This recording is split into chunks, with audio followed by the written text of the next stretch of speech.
மெரிபா Panneer soda. I trust மெரிபா.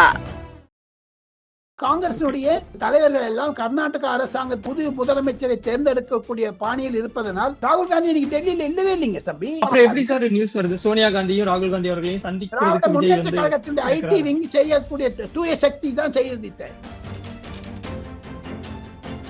Sonia Gandhi அம்மையாருக்கு உடல்நிலை சரியில்லை. அரசியல் காரணங்கள் இருக்காது, வேற ஏதோ ஒரு ரீசனால கூட அது நடக்காம போயிடுச்சு. எத்தனையோ தடவை தமிழ்நாட்டுக்கு வந்திருக்காரு ராகுல் காந்தி. பாண்டிச்சேரியில ஒன்னா இருந்தாங்க தேர்தல் பிரச்சாரம். ஸ்டாலின் ஏங்க சந்திக்கல? அக்கம் பக்கத்து அது அடுத்த தேர்தல் இருந்தாங்க பாண்டிச்சேரியில. குதிரை பேரம் நடந்தது உண்மை. சபாநாயகர் இதற்கு ஒரு முற்றுப்புள்ளி வைத்தார். குறைந்தது 57 இடங்களில் மீண்டும் தேர்தல் வந்தால் 30 ஜெயிச்சிருவாங்க விஜய். 27 எதிர்கட்சி வந்து என்ன பண்றது? அதையெல்லாம் அரசியல் ரீதியாக பார்த்து தான் எந்த அதிமுக காரன் ஜெயிச்சிருக்கானோ அவன் தமிழ் வெற்றி கழகத்தை தோக்கடிச்சு தான் வந்திருக்கான். அந்த இடத்துல எப்படி தமிழ் வெற்றி கழகம் அந்த ஆளுக்கு அதிமுக சீட் கொடுக்கும்? ஓ பன்னீர்செல்வம் கூடிய விரைவில் ராஜினாமா செய்ய இருக்கிறார். திமுக 5 பேர் வராங்க சார் வெளில. அவங்க ராஜினாமா பண்ண வர்றாங்க. They are not joining ராஜினாமா பண்ண கழகம். டிவிகே ஓட எம்எல்ஏவே 120 122 கொண்டு போய் வைக்கணும்ங்கற அந்த ஒரு முனைப்புல தான் தாவேகாவும் விஜய் அவர்களும் செயல்படுறாங்க. 5 வருஷத்துக்கு நடத்த முடியுங்க.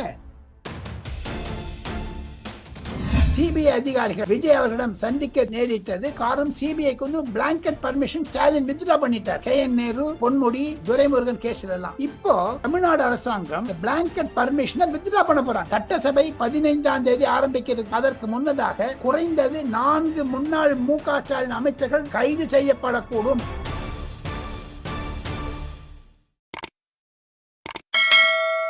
சார் வணக்கம். நமஸ்தே, how are you?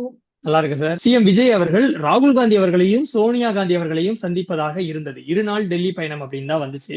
பட் இப்ப காலையில பாக்குறோம் அந்த சந்திப்பு வந்து கடைசி நேரத்துல ரத்தாயிருச்சு. அப்படி மோடி அவர்களை சந்திக்கிறதுக்காக போனாரு, அது வந்து கரெக்டா நடந்துருது. இப்ப இந்த சந்திப்பு ரத்துக்கு பின்னாடி ஏதாவது அரசியல் இருக்குதா சார்? ஒண்ணுமே கிடையாது. நத்திங். அரசியல் இருந்தாலும் காங்கிரசினுடைய அந்த தலைவர்கள் எல்லாம் கர்நாடக அரசாங்கத்தை புதிய முதலமைச்சரை தேர்ந்தெடுக்கக்கூடிய பாணியில் இருப்பதனால் ராகுல் காந்தி இன்னைக்கு டெல்லியில இல்லவே இல்லைங்க தம்பி. ஓகே, பட் அப்புறம் எப்படி சார் நியூஸ் வருது சோனியா காந்தியும் ராகுல் காந்தி அவர்களையும் திராவிட முன்னேற்ற கழகத்தினுடைய ஐடி விங் செய்யக்கூடிய ஒரு தூய சக்தி தான் செய்தித்த நான் சொல்றேன் உங்களுக்கு. நான் மெயின் ஸ்ட்ரீம் மீடியால நியூஸ் வந்திருக்குது சார். ஒண்ணே இது அது சொல்றதுதானே மெயின் ஸ்ட்ரீம் போடுறாங்க. அதை பற்றி அரசாங்கம் அப்ப பிளான்லயே இல்லன்னா எதனால சார் 2 நாள் பயணமாக இது முன்னாடியே சொல்லப்பட்டது? 2 நாட்கள் பயணம். மறுநாள் காலையில் அவர் வந்து 3 பிரைம் மினிஸ்டர் 3 பேர் பார்க்கணும். கம்யூனிஸ்ட் கட்சிக்கு பார்க்கணும். வெளியூர்ல இருக்காங்க. முன்னாடியாக சேர்ந்து என்ன இப்போ உண்மையை சொல்ல போனால் நேற்று முன்தினம் தான் ஈரானிலிருந்து ட்ரம்ப் அவர்களிலிருந்து விசேஷ தூதுவர் ரூபியோ என்பவரை அமெரிக்காவுடைய அயல்வளத்துறை அமைச்சரை டெல்லியில் 4 நாட்கள் இருந்தார்கள். அது முக்கியமா விஜய் பார்த்துட்டு சோனியா காந்தி பார்க்கலங்கிறதா முக்கியமா? பிரதமருக்கு உலக பிரச்சனையை நிறுத்த வேண்டும். இந்தியாவில் பெட்ரோல் விலையெல்லாம் அதிகமாக கொண்டிருக்கிறது. அதுக்கு கான்சென்ட்ரேட் பண்ணதுனால தான் நீங்க சொல்றீங்களா விஜய பின்ன நம்ம கேரளானுடைய சீஃப் மினிஸ்டர் சதீஷையும் முந்தானே தானே பார்த்தாரு பிஎம். ஏன் என்ன முன்னாடி பார்க்கல? ஸோ ஆக மொத்தம் அவங்களுக்கு டைம் கொடுக்கறத பத்தி ஒரு புரோட்டோகால் இருக்குதுங்க. நம்ம வாயில வந்து இல்ல சார், அது பிரச்சனை இல்லை சார். பட் அப்போ நீங்க என்ன சொல்ல வரீங்க? நான் புரிஞ்சுக்கிறேன் அப்படின்னா அப்போ சோனியா காந்தி அவர்களையும் ராகுல் காந்தி அவர்களையும் சந்திக்கிறதுக்கான திட்டமே இல்லைன்னு சொல்றீங்களா? முன்னாடியில திட்டம் இருந்தா கூட அவங்க டைம் கொடுத்திருந்தா கூட அவங்களுக்கு சோனியா காந்தி அம்மையாருக்கு உடல்நிலை சரியில்லை. அதை தவிர வேற ஏதோ ஒரு அரசியல் காரணங்கள் இருக்காது, வேற ஏதோ ஒரு ரீசனால கூட அது நடக்காம போயிடுச்சு. ரீசன் அவன் சீஃப் மினிஸ்டர் புது வரதுனால பண்றாரு, அவ்வளவுதான். வேற ஒண்ணும் இல்லை. எத்தனையோ தடவை தமிழ்நாட்டுக்கு வந்திருக்காரு ராகுல் காந்தி. பாண்டிச்சேரியில ஒன்னா இருந்தாங்க தேர்தல் பிரச்சாரம். ஸ்டாலின் ஏங்க சந்திக்கல? அக்கம் பக்கத்து அது அடுத்த தேர்தல் இருந்தாங்க பாண்டிச்சேரியில. அப்பவே அந்த விரிசல் தொடங்க ஆரம்பிச்சிருச்சு இல்ல சார்? அதனுடைய மொத்த விரிசல் தான் நம்ம இப்ப பாக்குறோம். மொத்தமா கூட்டணியை விட்டே வெளியேறி தாவேகா பக்கம் போயிட்டாங்கல்ல. அப்ப அங்கேயே ஏதோ ஒண்ணு ஸ்டார்ட் ஆயிருக்குங்கிறது நம்ம இப்ப புரிஞ்சுக்கிறோம்ல. அந்த மாதிரி இதுவும் கேக்குறாங்க. அந்த மாதிரி இல்லைன்னு நான் நினைக்கிறேங்க. Okay sir, okay. பட் இப்போ தமிழ்நாட்டு அரசியலை பொறுத்த வரைக்கும் அதிமுகவில் இருக்கக்கூடிய எம்எல்ஏக்கள் ராஜினாமா செஞ்சுட்டு தாவேகால வந்து இணைஞ்சிட்டு இருக்காங்க. முதல்ல 3 பேர் இணைஞ்சாங்க. அதுக்கப்புறம் இசக்கி சுப்பியா அவர்கள் வந்து இணைகிறாரு. அதற்காக ஒரு நிகழ்ச்சி ஒண்ணு நடத்துறாங்க. அதிமுகவில இருந்து தாவேகாவில் இணைகிறார்கள் அப்படின்னு. அதுல ஆதவ அர்ஜுனா அவர்கள் பேசிட்டு இருக்காரு. இவ்வளவு விஷயம் நடக்கல சார். இது வந்து குதிரை வேகத்தில் நடக்கும் குதிரை பேரம் அப்படின்னு முன்னாள் முதலமைச்சர் மு.க. ஸ்டாலின் அவர்கள் விமர்சிச்சிருக்கிறாரு. சோ இந்த கட்சி மாறுறதை எப்படி சார் பாக்குறீங்க? குதிரை பேரம் நடக்குதா சார்?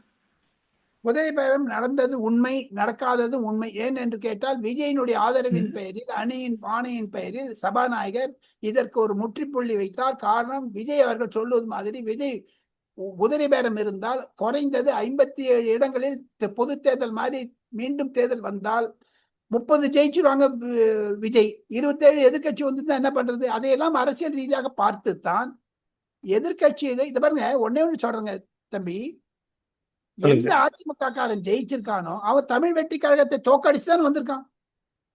ஆமா, உண்மையிலே அந்த இடத்துல எப்படி தமிழ் வெற்றி கழகம் அந்த ஆளுக்கு அதிமுக சீட் கொடுக்கும்? அதையெல்லாம் மனதில் வைத்துக் கொண்டுதான் நீங்க வராதிங்க, இதை வாபஸ் பண்ணுங்கன்னு சொல்றாரு. இப்ப காங்கிரஸும் கம்யூனிஸ்ட் கட்சியும் விசிகாவும் சம்பந்தம் இருக்குது. இந்த அதிமுக வரணும்னு இவங்களுக்கு எல்லாம் பயமா இருக்குது. ஏதாவது கூட்டணி அரசியலுடைய தந்திரம். ரெண்டு கையில லட்டு எதை நீங்க முதல்ல சாப்பிட போறீங்கன்னு தெரியாது. விஜய் கையில 2 கையில லட்டு இருக்குது.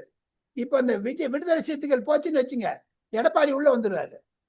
இப்ப எடப்பாடி வெளில இருக்கிறது அப்படி பேலன்ஸா இருக்குது. அப்படி காரணம், விஜயனுடைய அணுகுமுறை விஸ்வநாத் பிரதாப் சிங், பி.வி. நரசிம்மராவ், மன்மோகன் சிங் மாதிரி இருப்பதாகத்தான் நான் அகில இந்திய அரசியலில் இருந்து தமிழை பார்க்கும்போது புரிகிறது எனக்கு.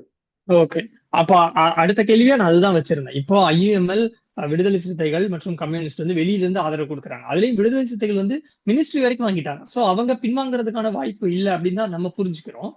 அப்ப இது போக இன்னும் விஜய் நம்பர்ஸ் இன்க்ரீஸ் பண்றாரு அப்படின்னா, ஒருவேளை எந்த ஒரு இது நடந்தாலும் யாரு பின்வாங்கினாலும் நம்ம ஸ்ட்ராங்கா இருக்கணுங்கிறதுக்கான வேலைகளை தான் விஜய் இது பாக்குறாரா? அதனாலதான் அதிமுகல இருந்து தாவேகாவுக்கு வராங்களா?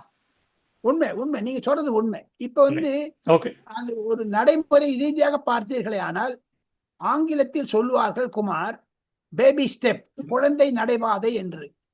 இது 10 நாள் கூட ஆகல, இன்னும் நிக்கவே இல்லை. அவர் நிக்க ஆரம்பிச்சிட்டாருன்னு தெரியும் பாருங்க. உங்களுக்கு வீட்டுல உங்க குழந்தைய கொண்டு வீட்டுல போய் எண்ணெய் கொட்டும், அந்த பருப்பை கொட்டும், சாதத்துல போய் கையை விடும், அதெல்லாம் விரல நடுவில் விடும், இதெல்லாம் ரொம்ப இருக்கு. அதெல்லாம் பண்ணிட்டு இருக்காரு. இப்போ நடப்பதே ஒரு நிதானம் வர வேண்டும். 1 மாசம் 2 மாசம் 3 மாசம் ஆகும்.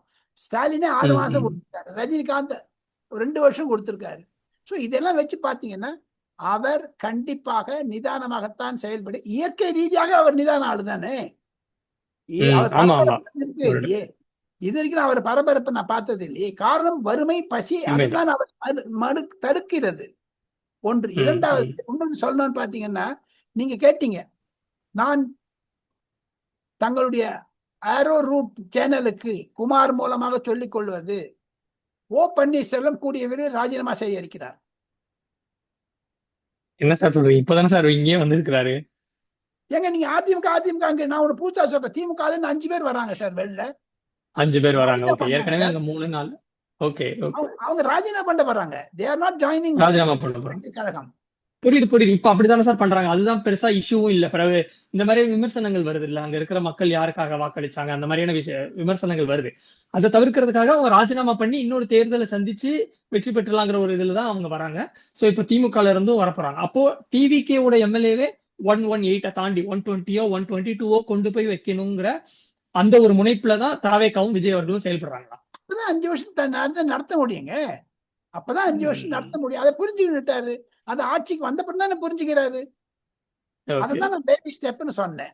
இன்னைக்கு சொன்னேன், அந்த விஷயத்தை சொல்றேன். இன்று காலை மு.க. ஸ்டாலின் அவர்கள் ஓ பன்னீர்செல்வம் தெரிவித்து விட்டார், தாங்கள்லாம் உதயசூரியன் சிம்பிள நீங்க ஜெயிச்சிருக்கீங்க, உங்களுடைய இணைப்பாடு எல்லாம் அதிமுக ஒன்னாயிடுச்சப்ப நீங்க போதுனாலும் போங்க. என் கட்சியில அதிமுக தான் நிறைய பேர் இருக்காங்க. 18 பேர் இருக்காங்க அதிமுக இருந்து வந்தவங்க.